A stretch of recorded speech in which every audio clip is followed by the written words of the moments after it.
Alô, alô, companheiros e companheiras, camaradas, estamos nas ondas. Bom dia, boa tarde, boa noite, não interessa a hora que você verá. O importante é que estamos nas ondas. Vamos dar prosseguimento hoje ao nosso mini curso sobre a Segunda Guerra Mundial.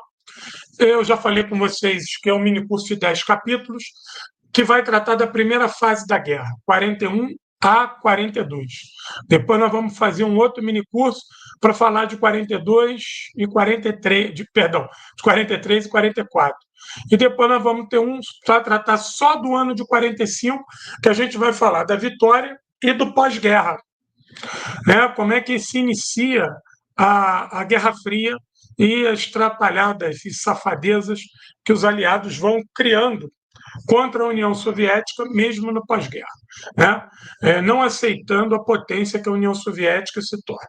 Então, hoje nós vamos falar de 1942, vamos fazer uma pequena introdução hoje de como foi a guerra em 42 e finalizamos 41. Né? No capítulo passado, a gente deu uma finalizada em 41. Né? Em 41 é um ano muito difícil, mas em 42 foi pior. Foi difícil para os aliados na África, e em 42 também foi muito ruim. Só no final de 42, os aliados e a União Soviética deram uma respirada, porque você vai ter a Operação Torcha na África, que não dá certo, é a luta dos aliados, né? Anglo-estadunidenses e seus parceiros contra a França de Vichy, no Marrocos, ou seja, as tropas francesas acantonadas na África estavam lutando do lado dos alemães. A gente não pode esquecer que a França tinha sido derrotada pela Alemanha, né? E então a França de Vichy vai estar ao lado dos alemães no primeiro momento. É no final do ano, no final de novembro, na conclusão da Operação Tocha, que não foi bem sucedida, os aliados acreditavam que poderiam derrotar por completo e não conseguiram, a resistência francesa foi muito grande, mas há um golpe de Estado, um movimento da resistência francesa que destitui o comandante das forças francesas de Vichy, e um novo comando assume e pega as tropas francesas e coloca do lado dos aliados. Rompe com a França de Vichy, com a França colaboracionista. Eu prometo fazer um capítulo só para tratar disso, porque o Partido Comunista Francês tem um papel muito importante nisso, e isso, inclusive, reverberou no Brasil, porque foi a partir daí que o Marrocos vai se tornar uma base importante dos aliados, e aí que o Brasil vai estabelecer o trampolim da vitória com o Marrocos. Inclusive, vão ter oficiais brasileiros de ligação operando no Marrocos logo em 42. As tropas brasileiras só vão chegar na Itália lá em 44, mas desde 42, quando o Brasil declara guerra à Alemanha, logo que o Marrocos se torna uma base do eixo, perdão, se torna uma base aliada, o Brasil manda oficiais de ligação por conta do trampolim da vitória, né? A ligação do saliente nordestino com a África e o desejo brasileiro de se incorporar na campanha de guerra ou na África ou no teatro de operações da Itália. Então, o ano de 42 ele começa difícil, muito difícil. A situação na União Soviética é terrível, por mais que a derrota em Moscou dos nazistas tenha feito a União Soviética respirar em Moscou, mas nas outras linhas de guerra a situação era terrível, porque você tinha ainda Leningrado sitiada, né? Você tinha o exército nazista tomando a Crimeia e aí assaltando Sebastopol. Deixa eu só. Deixa eu ver aqui. Deixa eu ver se eu acho aqui, eu falei aqui agora com vocês um mapa dessa situação, só para vocês terem uma ideia. Eu acho que esse mapa aqui mostra um pouquinho, para vocês terem uma ideia. Deixa eu ver se eu consigo salvar ele aqui, só para vocês terem uma ideia de como é que estava a situação da União Soviética. Então, era uma a ameaça, né, à União Soviética continuava viva. A União Soviética ainda estava perigando perder Moscou, mesmo após a vitória em 1941. Por quê?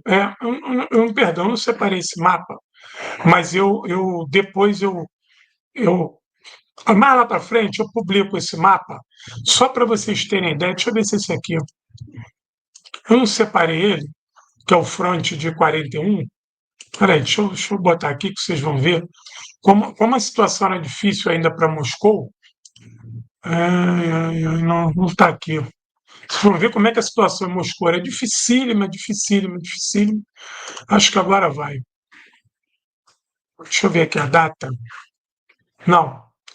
É porque eu estou procurando o mapa exatamente final, pós-batalha de Moscou, para vocês verem que mesmo com a derrota alemã na Batalha de Moscou, eles continuaram a cerca de 300 quilômetros de Moscou, donos do terreno, principalmente no corredor de reserva, onde eu já falei para vocês que é conhecida que é a Batalha Moedor de Carne, que é considerada a batalha mais violenta da história, que é a Batalha de reserva. Primeiro que a Batalha de reserva vai acontecer de 41 até o final de 43.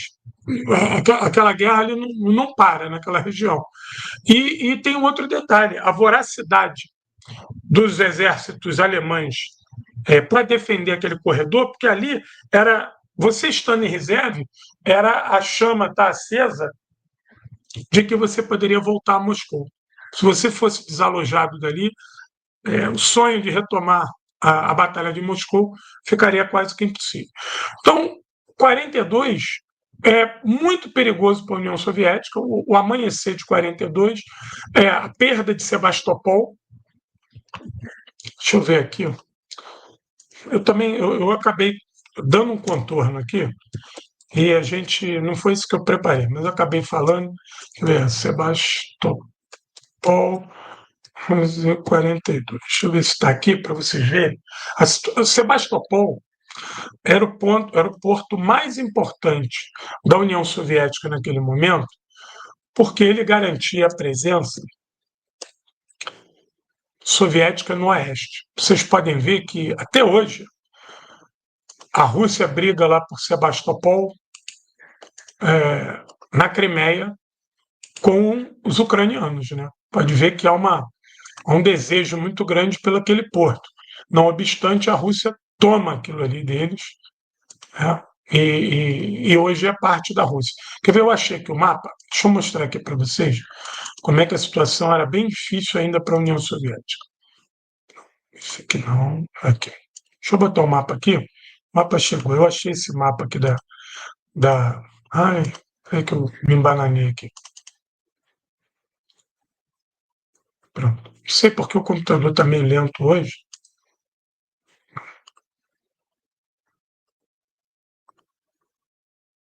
Achei aqui agora. Ó. Deixa eu apresentar aqui o mapa para vocês. Pronto, olha o mapa aí.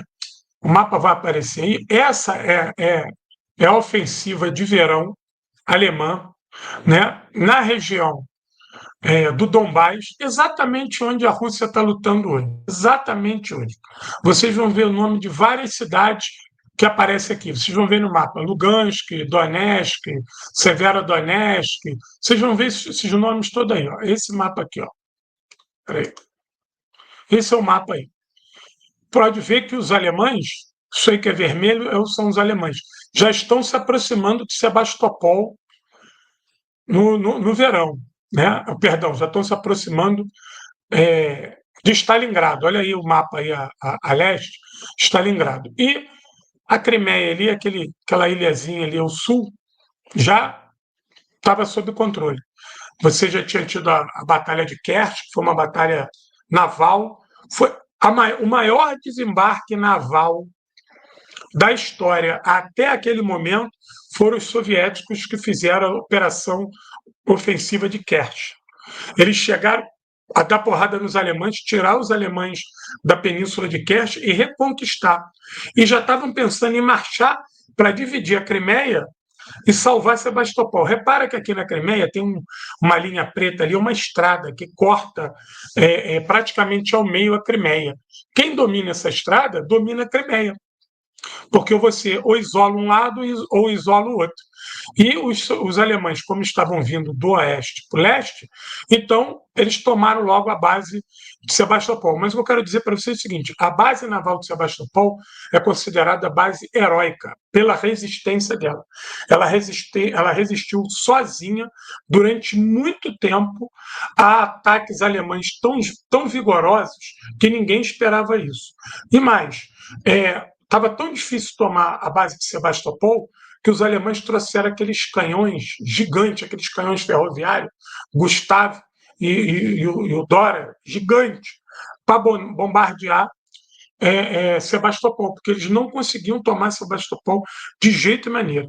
Não só pelas defesas de Sebastopol, mas também pela determinação dos habitantes e dos militares, dos defensores. Vocês podem ver um pouco da história da Batalha de Sebastopol naquele filme da Ludmila Pavlichenko, aquela atiradora. Deixa eu ver se eu acho esse filme aqui. Ó. Ela lutou ali. Ali é que ela vai ficar muito famosa, né? A Batalha de Sebastopol. O filme tem um negócio de um romance aí, né? Tá aqui, ó. A Batalha de Sebastopol. Deixa eu botar aqui para vocês. Assistam, que é um excelente filme. Entendeu? É um excelente filme. Deixa eu só terminar de falar da batalha, que aí eu boto o filme aqui. Então, essa batalha mexeu com os ânimos alemães, porque eles estavam avançando em direção ao Cáucaso e não tinham resolvido ainda o problema em Sebastopol. Ou seja, a Crimeia ainda balançava, ainda mais depois desse desembarque anfíbio soviético. E aí, esse desembarque deteve os alemães um bom tempo, os alemães tiveram que voltar para continuar a luta e finalmente estabilizar a retaguarda na Crimeia. Então, esse mapa mostra como é que o ano de 42, os problemas soviéticos estavam se ampliando. Que apesar de ter liberado Moscou, a eminência de queda de Leningrado era muito grande, a cidade já estava cercada há mais de 6 meses, né? E os exércitos alemães marchavam perigosamente para o Cáucaso, depois de terem dominado a Crimeia e o Donbás. Olha aí o mapa. Deixa eu botar aqui o vídeo. O vídeo não, perdão. Filme, para vocês verem. Para a turma aí que não conhece, assista esse filme. Eu acho que deve ter aí nos YouTube da vida. É muito legal esse filme, muito bem feito e mostra ali o terror ali da Batalha de Sebastopol. Olha aí, a Batalha de Sebastopol, um filme novo, muito bacana. Vejam, muito bem feito, mostra o drama de uma cidade que está caindo. Sebastopol é o porto, né? A sede do Mar Negro. Só que é uma cidade fortaleza. Sebastopol é uma cidade fortaleza. E a cidade se desenvolveu em torno da fortaleza que protegia a frota. Então, era uma região densamente densamente popular, não está saindo, densamente povoada, perdão. E que ali o porto se origina primeiro pela rota de comércio, uma rota de comércio muito intensa, e depois você vai botar a frota militar na região. Isso desde o Império Russo, entendeu? Desde o Império Russo. E depois, com a União Soviética, aquilo ali vai se tornar um ponto mais importante ainda, e na guerra os alemães precisavam dominar Sebastopol. Então a queda de Sebastopol foi assim, um drama para o governo soviético, porque perdeu a sede da sua frota, do Mar Negro, perdeu uma fortaleza gigante, perdeu arma para caramba, e permitiu que os alemães acessassem agora o território russo com mais tranquilidade por via marítima. E logo você ia ter os submarinos alemães na região atacando com mais força os navios que levavam e traziam mantimentos e materiais para a União Soviética, sem dizer uma perda gigantesca de terreno, onde também tinha, na Crimeia, tem uma elevada produção agrícola. Então ela perde isso. Então o drama soviético estava apenas começando, né? Para o campo aliado, a coisa é terrível, porque no início de 42, os alemães são senhores da África. Onde é que o pau estava quebrando com os aliados? Na África. Entendeu? Os aliados lutavam contra as forças do African Corps, as forças italianas, e também a França de Vichy na África, e não estavam se dando bem. Né? Os estadunidenses, principalmente, estavam passando um terror na África, porque o exército alemão ele era maior, tinha melhores equipamentos e foi melhor ambientado para essa guerra no deserto, entendeu?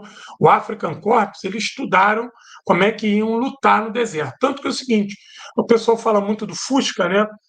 O Fusca, o modelo de chassi e motor do Fusca é algo que foi produzido para ser barato, para ser produzido simples e para ser usado em todo o terreno. Então, o Fusca ele não é refrigeração a água, ele é refrigeração a ar. Então, isso foi ideal para o deserto, onde você tinha pouca água e você precisava que esses carros andassem bastante. Então, esse tipo de veículo, os alemães pensaram também, primeiro eles pensaram para a sua sociedade, né, onde a manutenção disso seria menor, você poderia rodar mais tempo. Mas também pensaram na questão da campanha africana, onde você não ia ter dificuldade para alimentar com água. Então, os alemães pensaram na guerra na África. Uniformes, tipo de arma, tanques, foi algo mais estruturado do que os estadunidenses. Os estadunidenses não tinham essa visão de um material específico para a guerra na África, naquele primeiro momento. Os ingleses já tinham uma experiência de guerra na África, do período colonial, mas nada que se comparasse ao poderio alemão. E os italianos têm uma campanha ridícula na África, né? Eles eram numerosos, mas se embananaram em vários momentos, inclusive lutando contra os etíopes. Isso mostra que a ideia do eixo de tomar a África e fazer da África a sua mantenedora de suprimentos estava ligado à campanha na Europa, mas a campanha da Europa continuava sendo a principal. Caso você não conseguisse controlar a África, você conseguiria ainda ter avanços seguros na Europa, desde que você conseguisse o tal do Lebensraum, o espaço produtivo da Ucrânia e parte da Bielorrússia, você controlar a Crimeia e você logo chegar ao Cáucaso. Se você chega logo ao Cáucaso, a perda da África não tem problema, não tem tanto problema assim. Você consegue substituir. Porque o que tinha de importante no norte da África? Petróleo. Né? Principalmente na região Líbia. Petróleo, onde hoje é a Líbia. Né? Ali você tinha petróleo, muito petróleo. Então, o controle do Egito e da Líbia, por conseguinte o Marrocos, por conta da França, era importante porque era uma das faces do Mediterrâneo. Você controlava o trânsito de, de barcos no Mediterrâneo. E o outro era você poder explorar o petróleo de maneira segura, sem dizer que você também estava bem posicionado para escalar suas operações no Atlântico Sul. Então, o norte da África era importantíssimo. Mas, é o que eu digo, os documentos alemães dizem o seguinte: perdeu a África, mas ganhou o Cáucaso, problema resolvido. Porque aí você consegue, pelo Ártico e pelo Báltico, você consegue ter um trânsito tranquilo de mercadoria. Por mais que você tivesse que dar muita volta, mas você ia acabar controlando isso. Agora, perder a África e não ganhar o Cáucaso, aí é perigo. É perigo porque aí você perde rotas importantes, cinturões defensivos e perde o acesso ao petróleo. Isso aí, nem pensar, isso não estava no plano alemão. Por isso, a necessidade de marchar para Stalingrado e a necessidade dos aliados de vencerem na África, tomar aquilo da África. O ano de 42, também no início, vai ter a pressão dos Estados Unidos para que o Brasil entrasse na guerra. O Brasil já tinha desejo de entrar na guerra, eu já falei isso para vocês aqui. Ó. Quem quiser, compre esse livro aqui meu, ó, O Exército Vermelho na Mira de Vargas, que conta com riqueza de documentos, como é que foi a entrada do Brasil na guerra, tira aquela mentirada toda de que o Brasil entrou na guerra porque o americano mandou e foi ordem do americano, nada disso. O Vargas já tinha todo um plano, todo um projeto de entrar na guerra desde 41. Desde o ataque a Pearl Harbor, que o Vargas já manifestou o desejo, a solidariedade dele aos Estados Unidos e via como uma coisa automática. Caso os Estados Unidos entrassem na guerra, o Brasil iria pela Aliança Atlântica, entendeu? Seguir os Estados Unidos contra o eixo. O Vargas sabia disso. O Vargas sabia que não podia ficar sustentando uma amizade com a Alemanha, onde a rota comercial com a Alemanha seria interrompida, porque os ingleses e os estadunidenses iriam tomar o Atlântico e você não ia conseguir mais mandar navio com nada para a Alemanha. Por que tu ia continuar amigo da Alemanha se você não ia conseguir sustentar nada com a Alemanha? Toda a tua rota comercial ia ser interrompida. Entendeu? Então, por mais que houvesse setores do Estado Novo com afinidade e querendo que ficasse amigo da Alemanha, ou neutro, né, os militares brasileiros, a maioria deles, mas principalmente a Marinha, eles tinham um desejo de neutralidade. Essa neutralidade era uma aliança tácita. Era ficar neutro, não se meter na guerra e, em tese, conversando com todo mundo. Isso não existe. Numa situação radical daquela, ou é linguiça ou é salsicha. Não dá para ficar em cima do muro. Em cima do muro é só caco de vidro. O Argentina e o Chile ficaram neutros, a maior parte da guerra. Uma neutralidade que favorecia os alemães, porque tanto o Chile quanto a Argentina funcionava como base alemã de espionagem, de carregamento de submarino. Então ficaram lá e perderam o passo. O Brasil, quando se alia logo aos Estados Unidos, passa a receber grana, passa a receber arma, passa a receber investimento. E tem mais: o Brasil foi o terceiro maior recebedor de land lease, de empréstimo de empréstimo e arrendamento. Primeiro foi a Inglaterra, depois a União Soviética e terceiro o Brasil. Então o Brasil lucrou com a guerra. Depois a gente tem uma conversa só sobre isso, que eu mostro para vocês com dados e números do que o Brasil ganhou, que é entrado na guerra. Tem um livro do Neil Rochelle que é Os Frutos da Guerra. Quem quiser saber mais, pô, gente, eu tô com um ponto aqui, eu fiz uma cirurgia no dente. Tomei um ponto, acho que o ponto tá saindo, tá me incomodando pra cacete. Foda isso. Mas já vou tirar o ponto terça-feira. Aí o que acontece? O Brasil lucrou. Não foi só a CSN, não, a Companhia Siderúrgica Nacional, não ganhou um investimento em todas as áreas. Uma pena que depois o golpe contra Vargas vai subordinar o Brasil à Guerra Fria e o projeto vai ser descaracterizado. O projeto de desenvolvimento autônomo que o Vargas iniciou, ele vai ser quebrado, primeiro com a subida ao poder do Dutra, em 45. Depois o Vargas volta, mas aí tem o Juscelino que vai fazer um bando de merda. Depois a gente consegue trazer o Jango, que vai levar isso para o 2.0, mas aí tem o golpe de 64, aí fodeu a bicicleta. Aí não teve jeito, aí parou de pedalar. Aí a gente passou a pedalar para trás. E aí estamos nessa merda que nós estamos até hoje por causa do golpe de 64. Bom, então o Brasil ele vai se tornar uma das lideranças no continente latino-americano pró-guerra.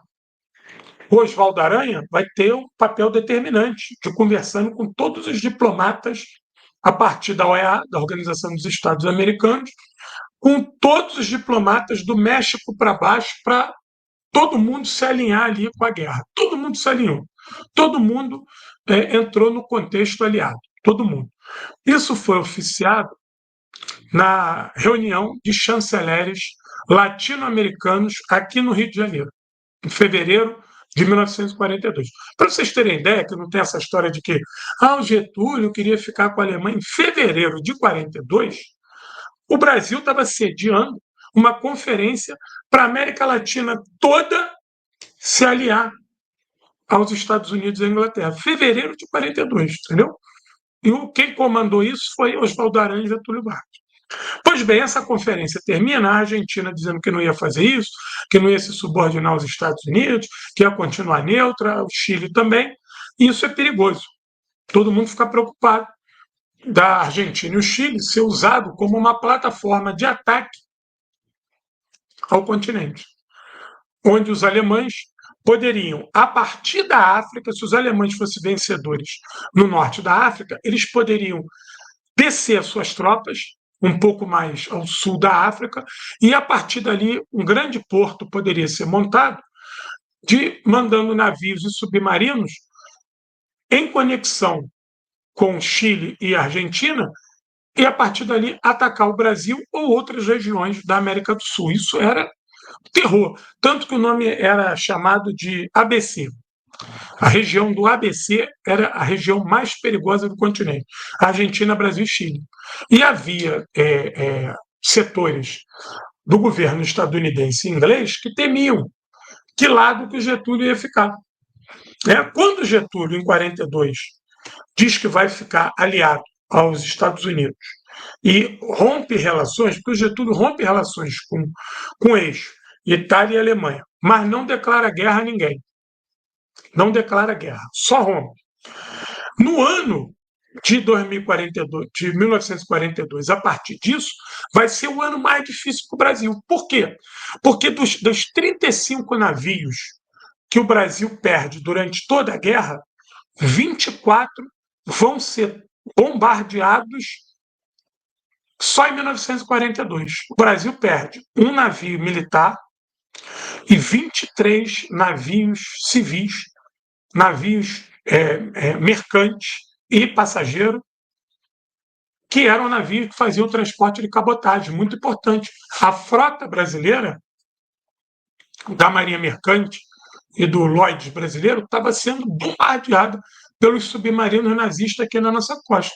Então, imagina você perder 24 navios naquela época, navios grandes de mercadoria, isso ferrava o comércio brasileiro, ferrava os aliados, que os aliados precisavam das matérias-primas brasileiras, e o Brasil, se não consegue vender, não tem grana. Não tem grana, entra em crise. E por conta da guerra, inclusive, o Brasil passou muita dificuldade.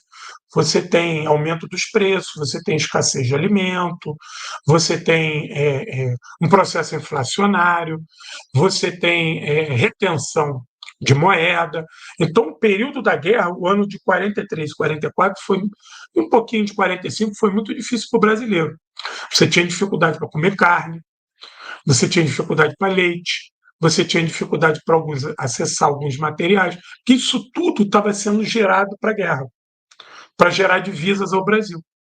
Entendeu? Por exemplo, a minha mãe nasceu em 1944, ainda na guerra. Minha mãe nasceu em fevereiro de 44. Minha mãe fez aniversário agora 80 anos. E a gente tinha um tio, eu cheguei a conhecer ele, que era tio da minha mãe, irmã da minha avó, irmão da minha avó, e esse meu tio ele era polícia especial, PE, polícia especial, era uma polícia civil da Guanabara, aqui do Distrito Federal, que o Rio de Janeiro era a capital federal, então o estado da Guanabara era Distrito Federal, e essa polícia era uma polícia especial, que era como se fosse a Polícia Federal, mas era uma polícia especial do Distrito Federal, que era de proteção do Distrito Federal e de guarda do presidente Getúlio Vargas e de algumas autoridades. Então, quando falava assim, polícia especial, era braba, aquela polícia que era chamada Polícia do Getúlio.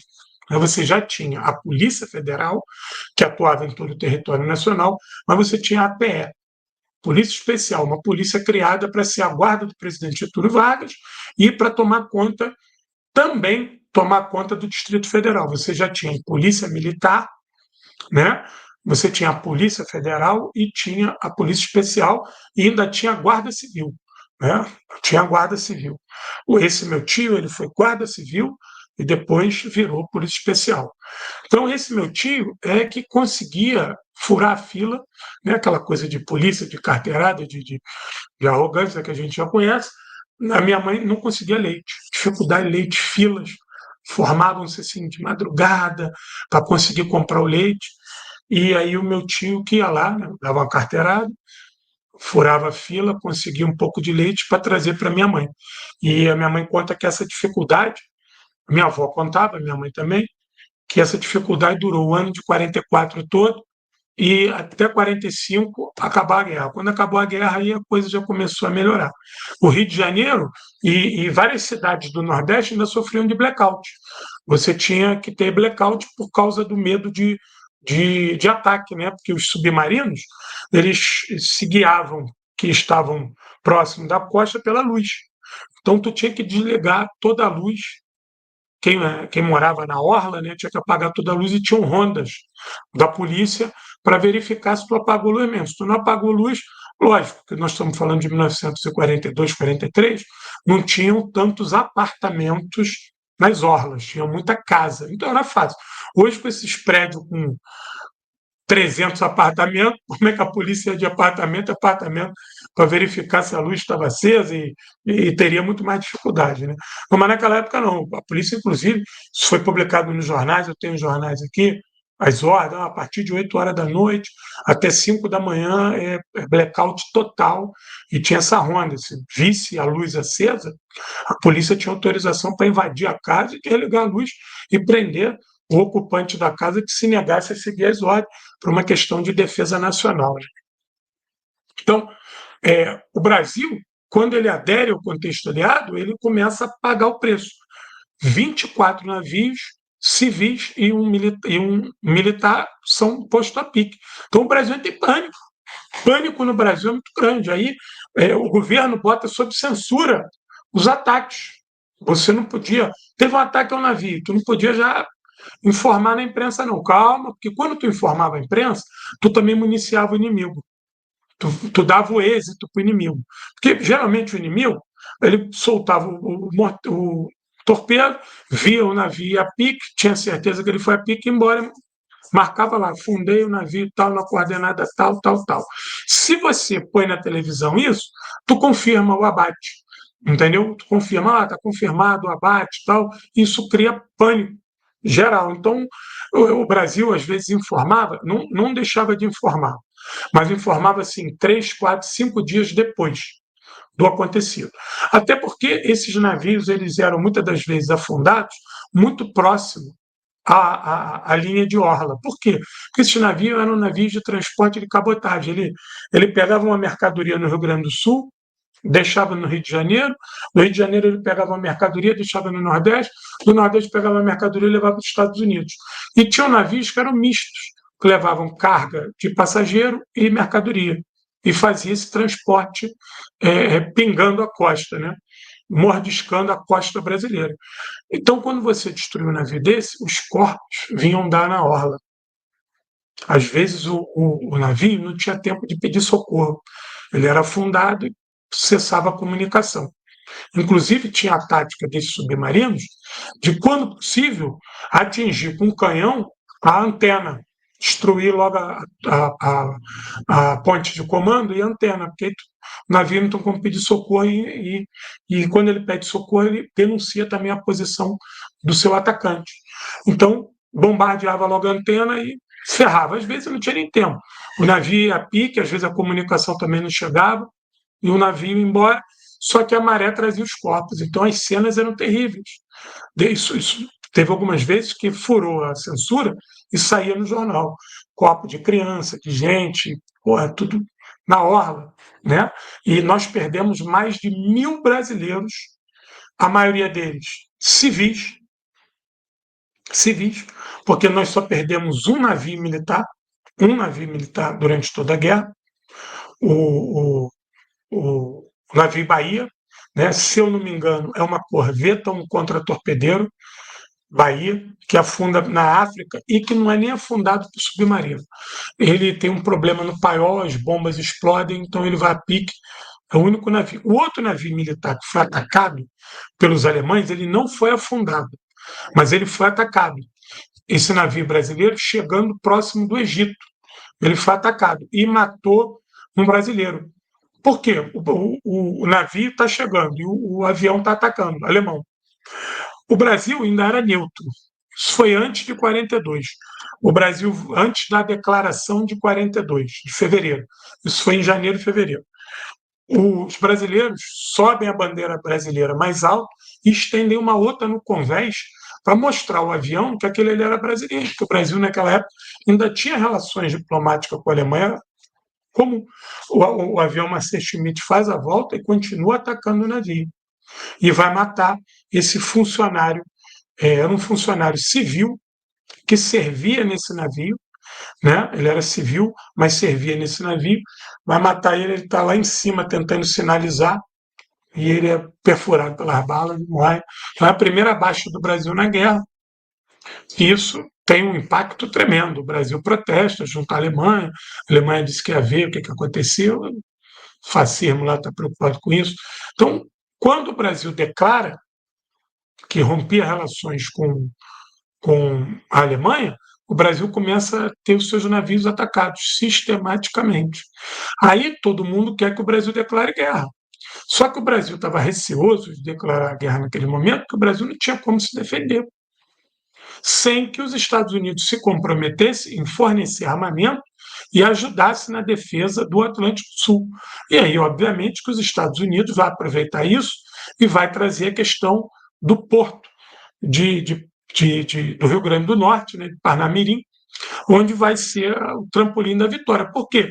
Porque os Estados Unidos estavam perdendo a guerra na África, passando um sufoco, e tinha muita dificuldade de você trazer material bélico e suprimentos dos Estados Unidos para a África.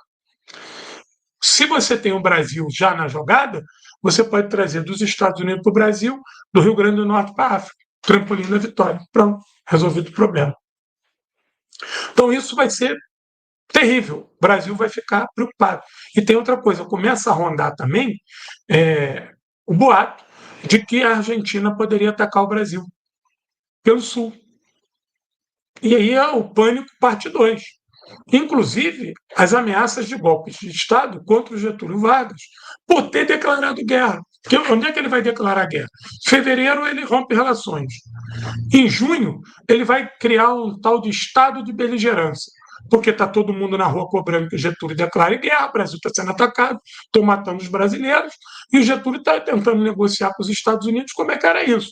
Como é que ele declara guerra à maior potência militar do planeta naquele momento, você não tinha nem arma. Como é que faz isso? Então, estava negociando com os americanos, com os ingleses ia descer parte da frota para patrulhar o Atlântico Sul, e o Brasil tinha uma marinha obsoleta, era grande, mas era obsoleta, tanto que o apelido dos navios é caça-pau, que era navio de madeira. O Brasil tinha navio de madeira para patrulhar o Atlântico. Depois é que vão chegar os navios, as corvetas, que aí os marinheiros brasileiros vão botar o apelido de caça-ferro. Ah, a gente tinha caça-pau, agora tem caça-ferro. Agora dá para lutar. E aí você vai trazer avião, um Catalina, vai treinar. O Brasil não tinha força aérea, e tem uma briga. Quem é que vai comandar a Força Aérea? A Marinha ou a Aeronáutica? A Marinha ou o Exército? Porque você tinha uma aviação do Exército e tinha uma aviação da Marinha, mas você não tinha uma Força Aérea. Aí o Getúlio vai botar o Salgado Filho, vai criar a Aeronáutica e a Aeronáutica vai criar a Força Aérea Brasileira. E vai botar um civil para comandar. Vai acabar com essa palhaçada da briga do Exército e da Marinha para saber quem ia comandar a Força Aérea. Então, o Getúlio vai botar o Salgado Filho. Tanto que tem um aeroporto lá, em Porto Alegre, o aeroporto Salgado Filho, em homenagem ao Salgado Filho, que vai ser o ministro da Aeronáutica naquele momento no civil. Bom, por falar no Rio Grande do Sul, obviamente a nossa solidariedade à tropa lá e a todos os companheiros e companheiras gaúchos pela situação de tragédia. Mas nós temos que ressaltar o seguinte: a natureza ela está reagindo a bando de baboseira que a gente vem fazendo. E aquele governo neoliberal, os sucessivos governos neoliberais do Rio Grande do Sul estão ferrando aquele Estado, como está ferrando o Brasil todo. Mas ali é uma amostra do que está acontecendo. E eu estava vendo a quantidade de leis que foram flexibilizadas, leis ambientais, pelo prefeito e pelo governador. Inclusive a privatização de todos os serviços de defesa do meio ambiente e de prevenção de tragédia. O governador do estado do Rio Grande do Sul e o prefeito deveriam estar presos agora. Tinha que imediatamente botar os dois na cadeia. Eu peço aí, esse aqui, obviamente, que é um vídeo para a turma que é os assinantes do canal, mas eu preciso que você dispare o dedo no gostei, porque eu quero que esse vídeo chegue para todos os assinantes. O YouTube, ele entrega de 30% a 40%, ele nunca entrega 100%. Ele só vai aumentar a entrega do vídeo se tem gostei. Então me dá o gostei aí, me ajuda aí, por favor, para chegar nos outros assinantes do canal. Porque a minha preocupação é que, pô, às vezes o vídeo não chega para o assinante, o cara fala assim, pô, eu vou ser assinante do canal do João não faz nada pela gente e tal. Mas eu faço esse material exclusivo. Vocês podem ver aqui, para a turma que é assinante chegou agora, dá uma viajada aqui no canal, que vocês vão ver muita coisa que eu faço só para os assinantes. Eu até confirmo que eu tenho que fazer mais. Mas tem bastante material exclusivo para os assinantes, entendeu? Me ajuda aí, me ajuda para chegar nos outros companheiros. E outra coisa, eu estou disputando lá no ICL, está aqui o link para vocês votarem, vota para mim lá no ICL, a meu favor, o projeto para digitalizar e relançar os livros soviéticos que eu tenho aqui. Entendeu? Eu tenho aqui na minha casa, chegando perto de 300 livros da União Soviética, de todos os tipos. E a ideia é relançar isso e com preço popular. E aí eu vou pegar também os livros do companheiro professor Mergulhão, vamos digitalizar e vamos reproduzir, vamos pegar do companheiro Quiroga. Todo mundo que tem livro antigo da União Soviética em português, nós vamos relançar sobre a guerra, sobre economia, sobre política, sobre filosofia, sobre sociedade, os clássicos que a gente tem aqui, interpretação desses clássicos. Então, vota para mim que se eu ganhar lá, o projeto paga essa parada aí, a gente vai ter. Além de relançar os livros, o projeto diz criar um sítio na internet só para vender esse material exclusivamente. Então, me ajuda aí, dispara o dedo no gostei e rebenta aí. Eu sei que os assinantes do canal já ajudam pra caramba, mas aqui tem um Pix para ajudar o canal e para comprar os livros. Aqui, ó. Aço Vermelho, R$ 80 com frete grátis para todo o Brasil. E o Exército Vermelho na Mira de Vagas, que é parte da história que eu estou contando hoje, também R$ 80 com frete grátis para todo o Brasil. O livro do Stalin já está pronto, hein? Já está na gráfica, rodando os últimos exemplares. Deixa eu botar aqui. Esse aqui é a capa do livro do, do, do Stalin, que a gente vai lançar agora no final desse mês. Olha aqui, ó. O, o, os últimos. Eu vi uma tiragem inicial de 500 livros, não tinha mais dinheiro, só deu para fazer 500. Então, as últimas unidades estão rodando agora essa semana, né? E está aqui, ó, essa capa bonita, está aí a diagramação, está maravilhosa, e o meu irmão João Carvalho está no livro. Tem muita gente no livro. O professor Francisco Carlos, o professor Eden Pereira, o companheiro Quiroga, que é meu parceiro na organização desse livro, é, meu irmão João Carvalho, está o companheiro professor Roberto Santana Santos, professor da Faculdade de Pedagogia da UERJ, companheiro Mergulhão, tá? Tem muita gente boa nesse livro aí e vai ser um sucesso. Tudo indica que a gente vai conseguir vender ele a R$ 80. Então eu estou vendendo o livro há 2 anos e meio ao mesmo preço. Acho que vou conseguir fazer essa mágica para não aumentar. Eu já sei que R$ 80 já é um valor do caralho, já é muito caro um livro custar R$ 80, eu tenho noção disso. Meu sonho é que esse livro custasse R$ 20, mas infelizmente a gente não tem como fazer isso porque o preço do livro é muito alto, subiu muito, né? E eu vou fazer essa mágica para manter 80 para a gente aí.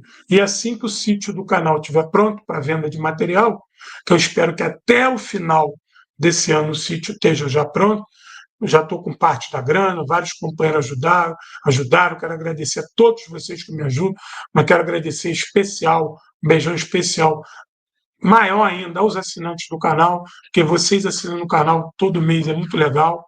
E vou pedir a vocês que deem assinatura de presente. Entendeu? Dar assinatura de presente, que é a melhor coisa que pode acontecer. Eu, ainda sobre o Brasil estar na guerra, o Brasil vai criar o estado de beligerância e vai declarar a guerra em agosto. Em agosto, o Brasil está na guerra com tudo. Aí que vai atacar mais navio brasileiro, aí vai chegar esse número de 24 navios que vai apavorar o governo, mas aí o Brasil vai começar a receber armamento estadunidense, vai começar a organizar a sua marinha, vai começar a organizar a sua aviação, e aí tem a ideia do Getúlio de mandar tropas para o teatro de operações na Itália. Por quê? Porque aí já tem a Operação Tocha, e você tem uma virada na Guerra da África, no final, a partir do golpe que vai pegar o exército francês e vai colocar o exército francês que estava na África, nas colônias africanas, vai passar para o lado aliado. A Batalha de Stalingrado vai começar em setembro de 42. Os exércitos soviéticos perdem a guerra na região de Kalash, são cercados. O general Tchukov, por pouco, não é capturado. Ele não foi capturado por um cabelo. Segundo ele conta, ele estava com uma viatura fazendo uma sondagem na região, com um carro de escolta, um jipe dele, e um carro de escolta fazendo uma observação. Quando ele entra numa rota, ele vê passar um tanque alemão. Ele entra em desespero, faz a volta e foge. Foge de volta para o acampamento dele. E esse tanque alemão, ele está a 5 quilômetros do QG dele. A 5 quilômetros do QG do 64 Exército. Depois ele vai comandar o 62 Exército dentro de Stalingrado.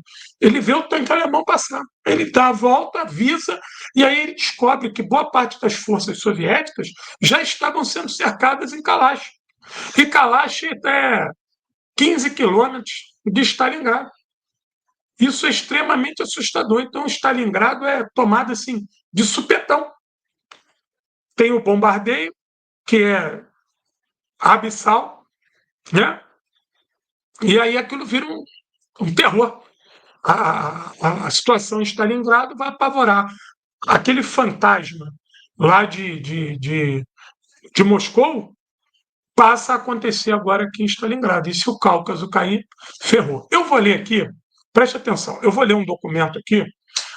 A imagem é pequenininha, mas eu vou tentar ler aqui para vocês e depois põe a imagem. Esse documento é um documento do Itamaraty.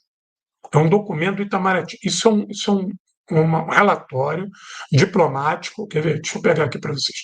Eu vou ler primeiro e depois eu ponho na tela, senão eu não consigo enxergar, porque ele está muito pequenininho, entendeu? Eu vou ler para vocês aqui e vocês vão comigo acompanhar. Presta atenção nisso para a gente. Londres, 29 de abril de 1942, Embaixada dos Estados Unidos do Brasil. Ou seja, é o embaixador brasileiro em Londres mandando um informe para o Brasil. Propostas alemãs de paz. Eu estou falando de abril de 1942. Não começou ainda a Batalha de Stalingrado. E os aliados estão tomando ainda uma surra na África.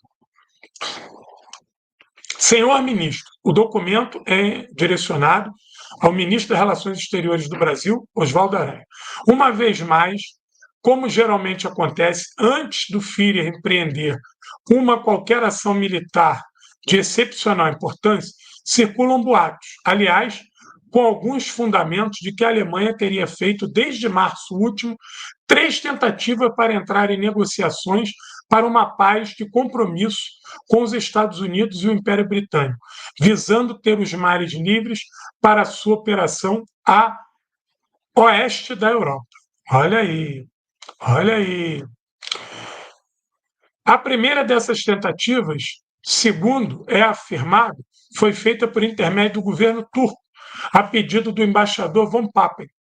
A segunda pelo governo suíço e a terceira pelo rei da Suécia, por interferência direta de William Strass. William Strass é o nome lá do prédio lá, alemão, onde fica o Ministério das Relações Exteriores. Essas sucessivas propostas coincidem todas nas suas grandes linhas, sendo mais conhecido o texto de memorando atribuído ao Marechal Göring, que foi entregue em Estocolmo pelo ministro alemão no começo do corrente mês para ser submetido. Imagina o terror da União Soviética vendo isso. Submetido ao governo britânico e americano. O referido memorando, expõe em 9 páginas datilografadas as condições e a proposta do Reich, que são as seguintes: Grã-Bretanha e Estados Unidos reconhecem o controle alemão na Europa e o Reich tomará em consideração as sugestões de Londres e Washington referentes à nova ordem europeia. Vejam isso. O Reich anexará os territórios russos que julgar necessário para completar o seu esforço vital europeu e garantir sua defesa. O Reich reivindica uma parte das colônias francesas, belgas e holandesas. Essas 3 condições fundamentais, uma vez aceitas, o governo alemão se comprometeria a reconhecer o Império Britânico sob a sua forma atual e reconhecer o controle político e econômico dos Estados Unidos sobre o México, América Central e do Sul, reservando, porém, certas facilidades para o seu comércio, principalmente no que se refere a certos matérias-primas e a colaborar para a organização de um sistema de livre câmbio entre os três impérios alemão, americano e britânico, ou seja, o governo americano seria alçado ao status de império. O último parágrafo do memorando de Göring, deixa eu ver aqui, contém uma alusão no auxílio de que o Reich estaria pronto a dar aos países anglo-saxões para obrigar o Japão a se manter dentro dos seus limites asiáticos naturais, ou seja, estavam traindo o Japão e dando ao Japão um enquadro. Os meios diplomáticos julgam que a violência das medidas solicitadas pelo Führer no seu último discurso e os insultos dirigidos contra a Grã-Bretanha e os Estados Unidos manifestam claramente a decepção sentida por Berlim diante da recusa formal que foi dada a propostas assim referidas. Aproveito o ensejo para reiterar a Vossa Excelência os protestos de minha respeitosa consideração. Muniz Aragão, que é o embaixador brasileiro em Londres. Eu vou botar aqui os documentos para você ler, para vocês verem. São documentos do Itamaraty, eram documentos sigilosos até 20 anos ainda depois da guerra, entendeu? Até 1960 e poucos documentos estavam sigilosos ainda, e eu sou um dos primeiros pesquisadores brasileiros a voltar a trabalhar com esses documentos. Eu tenho quase 5.000 documentos iguais a esses, que é do arquivo histórico do Itamaraty, que fica aqui no Rio de Janeiro. Tá aqui, ó. São esses documentos aqui que eu estou mostrando para vocês, que são verdadeiras obras de arte no que tange a política internacional. Esse é o primeiro que eu li, né? Deixa eu botar aqui o outro. Eles são em livros. O ruim é que o arquivo está todo manual, você manipula os documentos originais, isso é um erro. Você manipula o documento original, então expõe esse documento, fica com a mão amarela, o teu dedo, você não tem ideia, a nossa mão como é que fica. Obviamente que eles dão luva, mas às vezes a luva é pequena, cara. Eu ponho aquela luva rasga. Eu passei a levar minha luva. Tu tem que usar luva e máscara.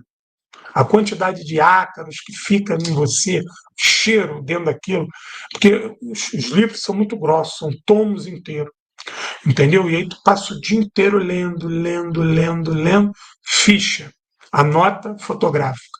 Ainda tem isso, né? Porque tu não pode fotografar com flash. E isso, repara aí o material, que é aquelas folhas amarelas, antigas, datilografadas, é o livro original. E essa cor do papel fica na tua mão, toda. E se tu não usar máscara, tu fica respirando. Quando tu abre um livro desse, fodeu. Muito material orgânico. Tanto da tinta ainda, quanto do papel. Entendeu? Essa é a segunda página que eu li. Repara a grossura do livro aí. Dá para vocês verem a lombada do livro aí. E aqui é aquela parte final, onde ele reitera as estimas dele. Ó. Todas as embaixadas no mundo eram obrigadas a mandar relatórios diários do que estava acontecendo no seu país sobre a política interna, política externa e guerra. Entendeu? Tá aí.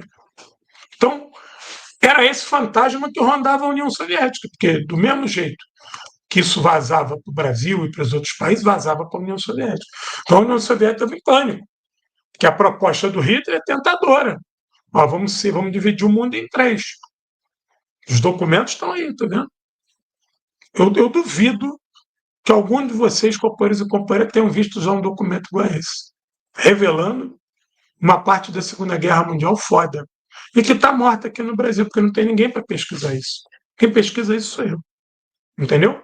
Quem pesquisa isso sou eu. E eu não estou pesquisando agora porque o arquivo do Itamaraty entrou em obra. Vai ficar 2 anos em obra todo o prédio do Itamaraty aqui no Rio de Janeiro. Então eu não estou podendo acessar a biblioteca para pesquisar, mas o doutorado que eu quero fazer em relações internacionais é com base nesses documentos que eu vou contar como é que surgiu a Guerra Fria no Brasil. Eu vou trabalhar só com malote diplomático. Entendeu? Só o que o Brasil escrevia para lá e o que eles escreviam para cá. Porque isso aí é o que eles mandavam para cá. Mas existe também o que a gente escrevia daqui e mandava para lá. Perguntas, sugestões, encaminhamentos, isso também é rico. Porque aí você vê como é que o governo brasileiro pensava. Entendeu? Quando o Brasil fazia uma pergunta, era uma dúvida que o Brasil tinha sobre alguma situação. Entendeu? Então, o ano de 42 ele é perigoso para todo mundo. A Alemanha está no auge da sua expansão. O Japão está no auge da sua expansão. Então, esse ano é um ano ameaçador. E aí vai começar a Batalha de Stalingrado. Quando começa a Batalha de Stalingrado, os alemães vão cancelar a Operação Leão Marinho, que é a invasão da Inglaterra. Por quê? Porque os alemães ainda não tinham finalizado a guerra na África. Você não podia invadir a Alemanha ainda tendo que ter tropa lutando na África. Você tinha que finalizar ou a guerra na África ou na Europa. E aí o que o Hitler vai fazer? Não, vamos para a União Soviética, vamos ganhar lá na União Soviética. Não ganhou Moscou, mas ia ter o plano B, vamos ganhar o Cáucaso. Vamos tomar Stalingrado, marchar para o Cáucaso. Nisso a gente consegue trazer a Turquia para a guerra do nosso lado. O Japão se anima, dá um ataque em cima e pronto, a gente fica com o Cáucaso. E aí começa a ligação que o Japão queria também para marchar em direção à Índia e a Alemanha iria marchar também em direção à Índia. A ideia, olha que coisa megalomaníaca, o Japão atacar a Índia pelo oeste e a Alemanha atacar pelo leste. Isso a partir do domínio do Cáucaso. Olha a grandiosidade do que Hitler, Mussolini e Hirohito planejavam. E o Brasil está no meio disso. O Brasil é um país pobre, agrário, não tinha exército, não tinha estrada, não tinha avião, mas o Brasil estava no meio disso. O Brasil passou a ser um dos países mais importantes pelas suas riquezas naturais, pela sua posição geográfica, por conta do Atlântico Sul, por causa das rotas via África e via Chile, por causa da proximidade com a África, por conta da sua proximidade com o Canal do Panamá e por conta da sua quantidade de riqueza. Entendeu? O Brasil estava no olho do furacão. Todo mundo queria o Brasil. Todo mundo queria o Brasil. E o Vargas aproveitou isso. O Vargas falou: porra, agora é a hora do Brasil sair do país agrário e virar o país da indústria. Aí tem o projeto de industrialização, mas ele é primeiro industrializante. Por quê? Porque ele não vai seguir uma linha da industrialização. Ele vai industrializar de cima para baixo, forçando os outros setores da sociedade a se conformarem com ele. Entendeu? Não tem um processo contínuo de escala, do menor para o maior. Não. Veio de cima, enfiou a CSN, falou: agora tem que ter indústria no Brasil e vai reverberar em pequenas outras indústrias. E aí a gente tem que começar a fabricar o que a gente não fabrica. Só que isso tem que passar a guerra tem que acabar. E aí, em 42, as expectativas é de que a guerra ainda fosse durar até 10 anos. Havia alguns especialistas que faziam contas, com um exército alemão desse tamanho, a guerra vai durar 10 anos.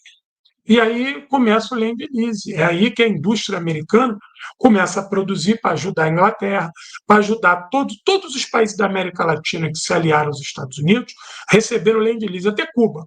Recebeu tanque, arma, para poder proteger lá o seu litoral e o caramba, de algum submarino, alguma aventura alemã de desembarcar em algum lugar e obrigar e prender tropa estadunidense. Então, todo mundo recebeu alguma coisinha, uns mais, outros menos. O Brasil é o terceiro país que mais vai receber Lend-Lease.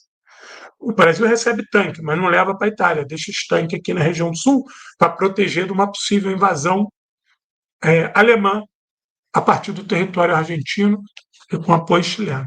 Né? Então, isso tudo estava no contexto. Então, tem mais 2 episódios que eu vou falar dos anos de 42 e depois a gente vai falar um pouquinho ainda de 42 e 43 e 44 e depois eu vou fazer uma especial sobre o ano de 45, falando da guerra e do pós-guerra. Me ajuda lá na votação do ICL para comprar o livro, placa, me ajuda aí, vamos fazer o canal crescer, dá assinatura aí de presente e vamos avançar. Quero agradecer os companheiros e companheiras. Obrigado. Hurra! Até o próximo episódio. Obrigado.